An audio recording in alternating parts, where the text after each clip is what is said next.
I do want to bring on Florida Gators women's basketball coach. She's just having a fantastic season this year. Rae Finley. Kelly, we appreciate you coming on and joining us. You've been one of the most recommended guests for us, so we appreciate your time this evening. Thank you guys for having me. It's fun to listen to your conversation about storming the court. I don't know. Okay. What are your thoughts? What's your opinion? What are my thoughts on storming the court? I don't want to come off as the Grinch either. I'm just like, I was gonna say, Corey, listen, we don't know each other, but it's like fire Mike White, this, that, whatever. Look, come on. I get Those bad. Are the same people that love you, they love to hate you, but that's the business we're in, isn't it? Corey, big hater. You have to listen to a lot of the shows to get me and Mike White's relationship on here, man. So. Okay, well, listen, as we get to know each other, I don't claim to know things I just don't know, okay? So all right, that's where we're at. I don't have a real strong opinion about storming the court, but I was excited to see the men win. That was a big win for us, and that was really cool. Absolutely. I love it. How much, before we get into your team, how much do you guys interact? I know you have the same practice court. You're in that kind of same building. How much do you guys see the men's team and do the players interact and things like that? Oh, quite a bit. That's a great question, Nick. It's really fun. It's unique because we share a practice complex, but we each have our own court, which is we're very, very fortunate to have the facility to do that. But we share a training room. And all that good stuff in a weight room. And so it's nice to see our student athletes be able to be close. They root for each other. They go to each other's games when we can. Unfortunately, we were traveling when they played Auburn the other day. But we'll stop on the bus. And sorry, my voice is a little gone. It was loud last night at LSU. But yeah, no, and our coaching staffs are close. They're great guys. And, we love to bounce ideas off of each other. And it's just a really cool environment. Kelly, I want to get into the Gator season. You take over as head coach, start the season 10-3. A lot of excitement around the program. Always love when we can beat FSU. Then in SEC play, you guys really turned it on, beating number 25 Texas A&M, number 23 Kentucky, number 11 LSU. Hard-fought battle against South Carolina, and then rattle off, wins against Tennessee and Georgia, Mississippi State, Auburn, a number of other programs. What is it about this team this year? You guys have, lost, some players. You've had some injuries. You had a transfer. What is it about this team that's allowed them to put together one of the best women's basketball seasons, in UF history? I think it's their buy-in. They're just a really fun group to coach. I was talking to Tamika Catchings the other day. She did our broadcast last night. And, when you've been around really electric teams, it's like you're trying to catch lightning in a bottle, right? Sometimes. And this team just makes it fun. They rarely have a bad day, so to speak. They always compete hard in practice. I can tell you on one hand, the number of bad practices that we've had. The effort is always there, and it makes it easy to coach them because they are eager to learn. And when you have that, they want to grow and they want to be good learners. And when you have that, you have the opportunity to do something pretty special.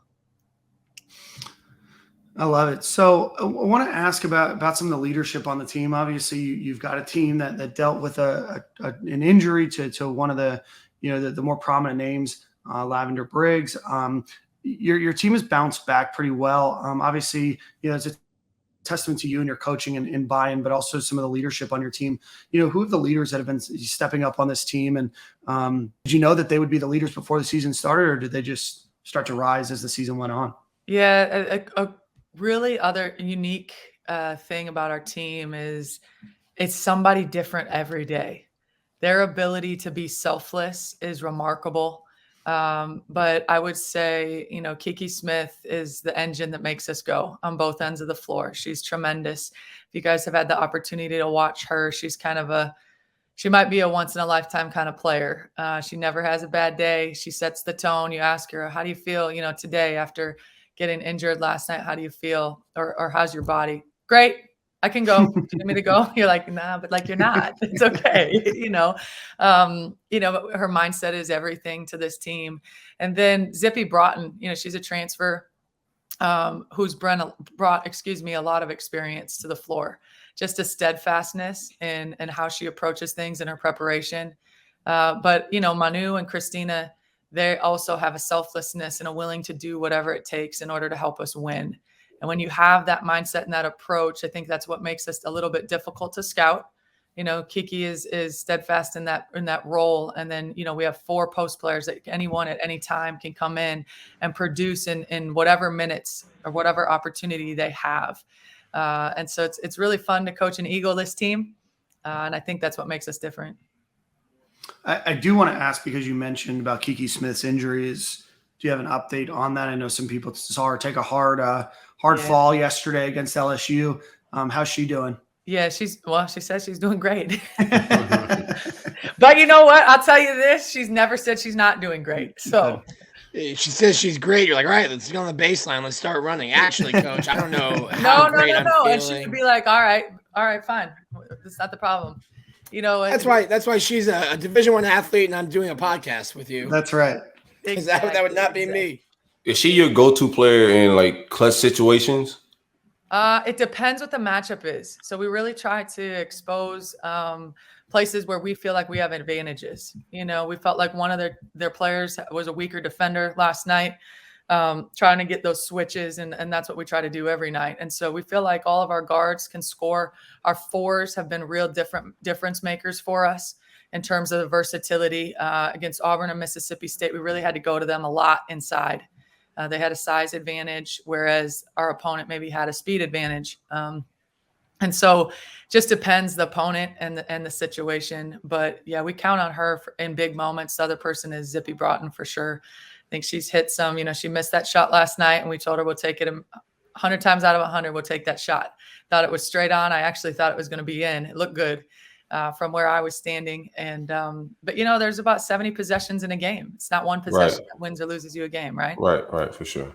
How do you move on from a loss like that, the close L's? Oh man, that game makes us better. I think it makes us better in so many different ways. I think we've grown every time. A lot of people have said, "Oh, that George Mason loss," not to bring it up. Kiki would tell you, "Don't bring that up." But I'm gonna be honest with you guys. I don't know if we would have found the success that we found early on in the non-conference had we won that game. We were tired. We'd been on the road for about 2 weeks straight. And we needed that. We needed to learn how to control our mental game. We needed to learn how to perform. We needed to learn how to prepare, all those things. We weren't ready for that stuff yet. And I think we're much more prepared. And so last night made us better. I mean, not many people have the opportunity to play against sellout crowds, right, in a top 20 matchup. So I know that makes us better.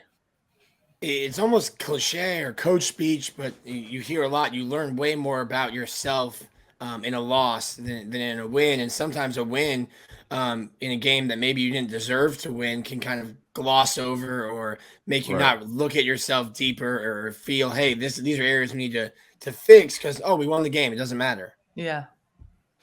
Yeah, I think this group is unique, like I told you guys, in that we try to really focus on 3 things after every game, no matter if we win or lose. Here's where our weaknesses were, and then here's where our advantages are against our opponent. Here's where the gap is, and here's where we need to minimize that gap as much as we can before we play next time. And so we'll see that against Vandy coming up here on Thursday. They're a tough team. We have to be ready to play against zone and against the press, but they're athletic, much similar to Mississippi State or an Auburn. So they pose a much different challenge than LSU.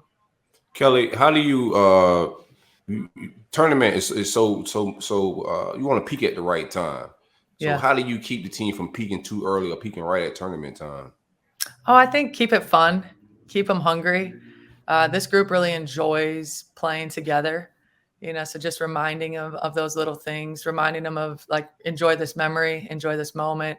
Memorize the experience, all of those little things they do really well with. But we've worked hard this season to keep the joy that comes from playing. I think when we all played, I don't know if you guys played, but you start playing because it's a sport and it is fun, right? And so when that's the case, you tend to want to do it more, right? Yeah. And that's really where we've kept our focus. Kelly, I want to go all the way back. So you graduated, pardon me, from Colorado State. Then you head up to Harvard as a volunteer assistant coach, and then you're brought onto the staff. When you were playing at Colorado State, did you know that you would be, a head coach or be a coach? Pardon me. Is that always what your ambition was, or did you kind of fall into it? Or tell us a little bit about that story. Yeah, that was a crazy story. I actually didn't want to coach at all. It was like the furthest thing. I actually broke my leg in college, and went from being really highly recruited to really unimportant really fast. And that was hard to learn. That wasn't a great feeling at 19 years old. I think I was 19 at the time. But long story short, Dan, I went to Boston to watch my brother play ice hockey and ended up meeting with the coach who had recruited me out of high school there. I just thought that she embodied everything that seemed to be right about sport. And she asked me like 10 minutes into meeting with her, "Hey, how'd you find out about the job?" And I was like, "What job? What are you talking about?" And she's like, "Oh my gosh, that's crazy. I just took the job posting down, volunteer assistant in the Ivy League as a full-time position, but we can't pay you."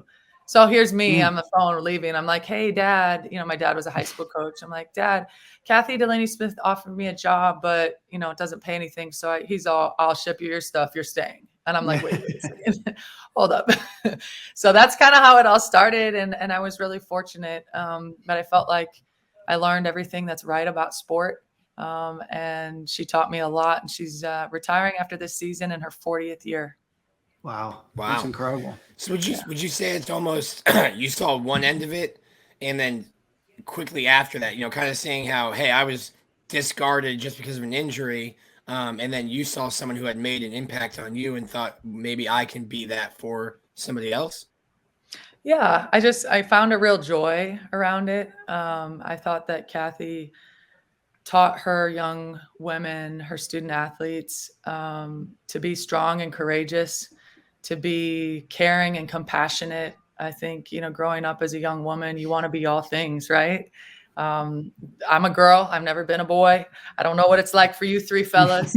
But it's hard as a young woman to be strong and competitive and fierce, and your sport wants to make you so tough and rough, and you want to tap into that side, but then you also want to be, there's, a nurturing side to you and a loving side and a compassionate side. And I just felt like she really showed our student athletes that they could be all of those things. And so we talk here about, how do I be me and do so with more skill? So, it's not about changing who you are. We really want to embrace who you are as a person, and what's right for one isn't necessarily right for another. And that's okay. And that's what we see in the transfer portal these days, and it doesn't always have to be personal, but she definitely taught me those things early on. That's awesome. You gotta be a great recruiter, Kelly. What? Come on. I need to know. Okay, so Corey, I can't lie to you. Where's this nickname Silk come from? No, man, it's gonna be befitting. I give you the explanation. Okay. Silky Johnson is a character on Dave Chappelle's one of his skits, and he's the biggest hater ever. So he won the player hater ball.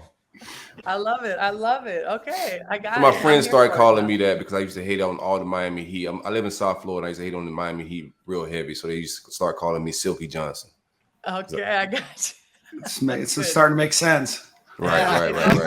Now. Like I told you guys, I don't pretend to know things I just don't know. I just ask the question.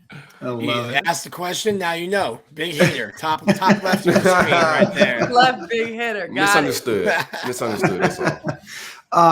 Silk, you make a great point. Kelly, when you were at Harvard, I'm reading here that you signed the first ever McDonald's All-American to the Ivy League. And then just looking down, the list of folks that you were able to land.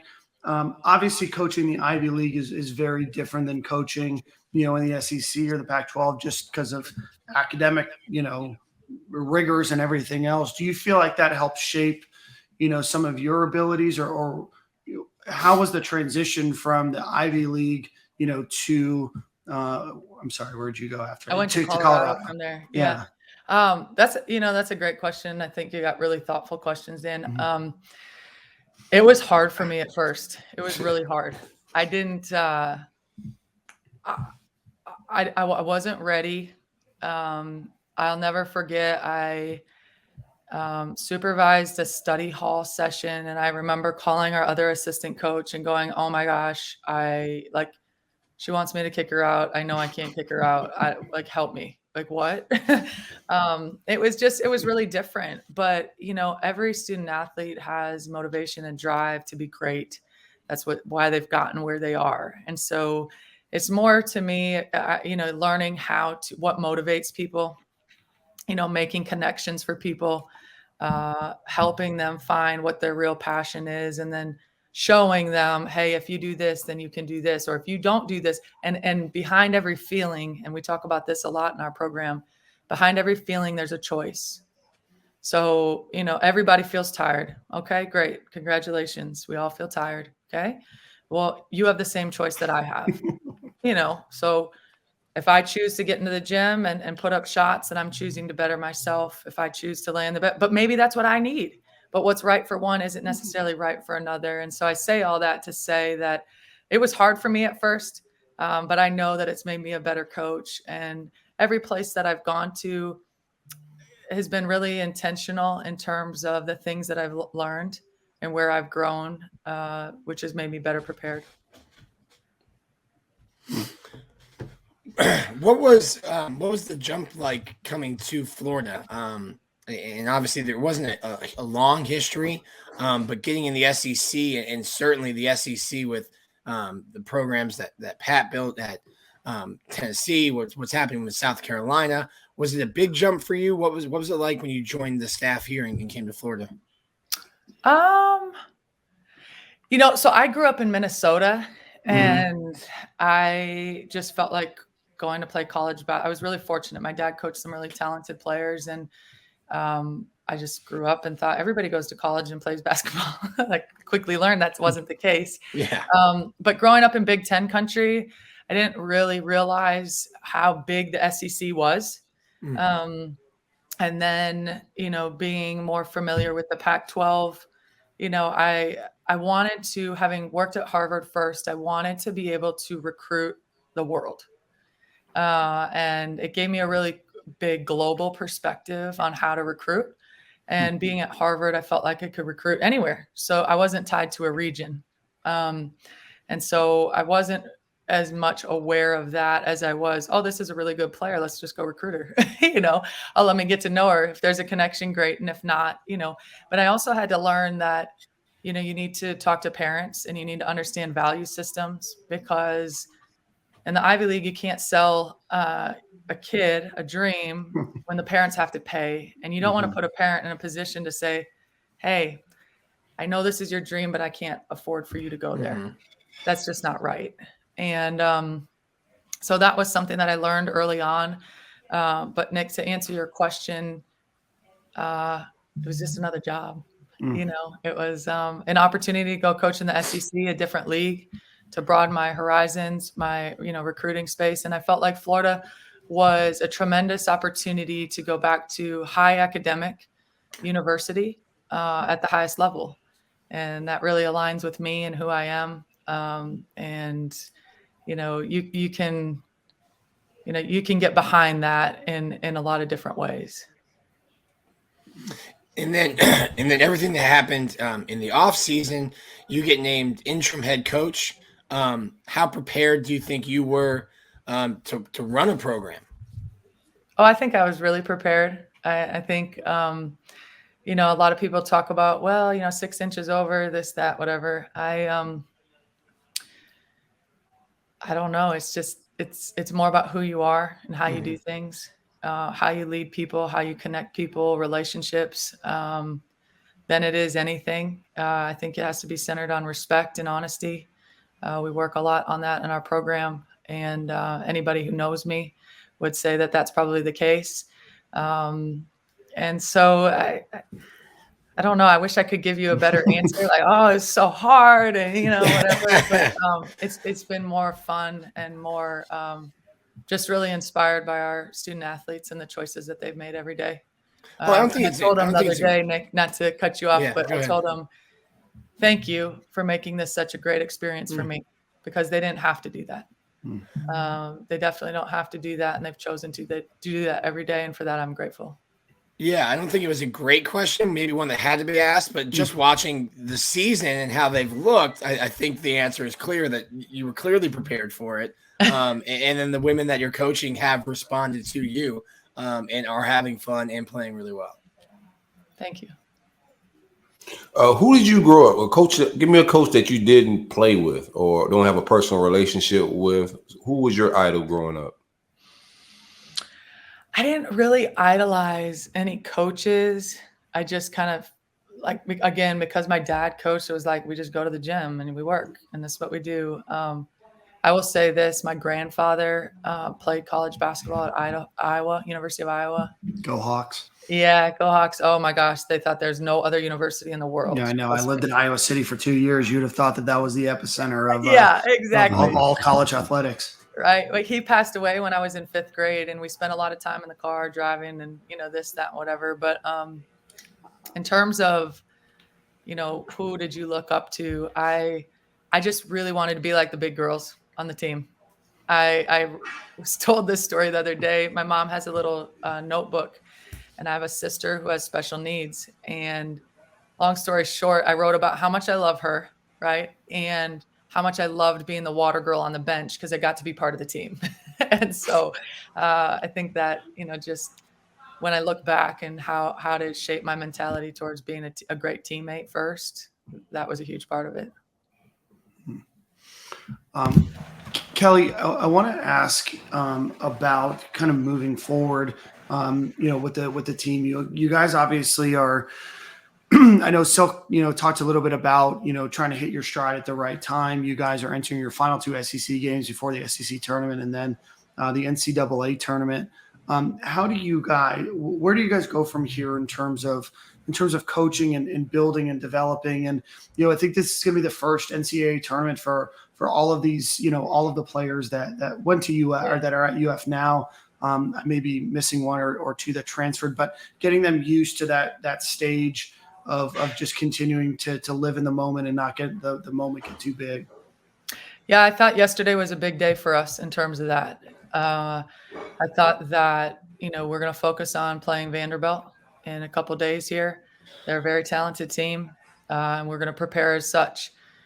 We've felt like all season we're competing best against ourselves to challenge ourselves to see how good can we really get. You guys saw Faith hit a 3 last night. That was huge. She's been working on that all season. It was not just a fluke. I saw she's shooting 100% on the season. Not a big deal. Yeah. That was her first attempt, but she's been working on it in the gym. I see her do it every day. And so it wasn't a surprise. And so I think just continuing to have that mindset, continuing to have fun, but like you said, Dan, don't let the stage be big. Don't let the moment be bigger than it is. Last night was really fun. Like I said to you guys earlier, I asked them who's played in a top 20 matchup in a sold out arena on the road before. Nobody raised their hand. Okay. Now you've done it, and so, just trying to build off of that every day. I love it. Nashville, where the tournament is, my favorite SEC town. Oh, okay. Dan's as well. We haven't taken Silk there yet. We're trying to figure out how to take him out to the honky tonks there on Broadway and around the city. Come on, Silk. This might be your year, SEC tournament. Let's do it. We need to get Stadium and Gale credentialed for the SEC tournament, and we'll send Silk up there. All right, we got you. Come on. Let's make it happen. He's pretending like he can't hear us. So now he's like, oh, what's happening here? What? I had a question. It's something that I saw happened maybe a week or two ago. It involved Sydney Carter and kind of the way some of her outfits. And I just wanted to ask you, as a woman and as a coach, I didn't understand why anyone was commenting on what she was wearing on the sideline. Other than, I think it's really impressive that you can coach and walk up and down in heels like that. That was really impressive to me because I would just fall over. But why do you think that is, that a man or somebody felt the need to comment on what a woman who in a professional setting, dressed professionally, doing her job is wearing. Mm. Why do I think they have the need for that? I don't know. People are people, right? Yeah. So, everybody's got something to say, and I think it is what it is. I thought she said it perfectly. Do you have anything to say? Nope. Yeah. I am who I am. But I think it goes back to allowing people to be who they are. Mhm. And I think in this day and age, you see that more and more, and we want to celebrate the uniqueness of the individual within the team context. And I think it's great. I think it's awesome. I think that, somebody asked me, could you walk around in heels like that? I'm like, that's not my strength. Okay. Know your strengths and weaknesses. I like my ones, Yeah. my one lows and highs. They're all flat. That's kind of my thing. They broke me out, put me in some threes. I don't know, but I'll stick with the J's. But yeah, no, I think it's fabulous. That's a strong flex there for you, Kelly. That's a strong flex. I'll stick with my J's. Okay, must be nice. Yeah, it is. It's really nice. I'm blessed. Okay, I'm very, very blessed, and I know that.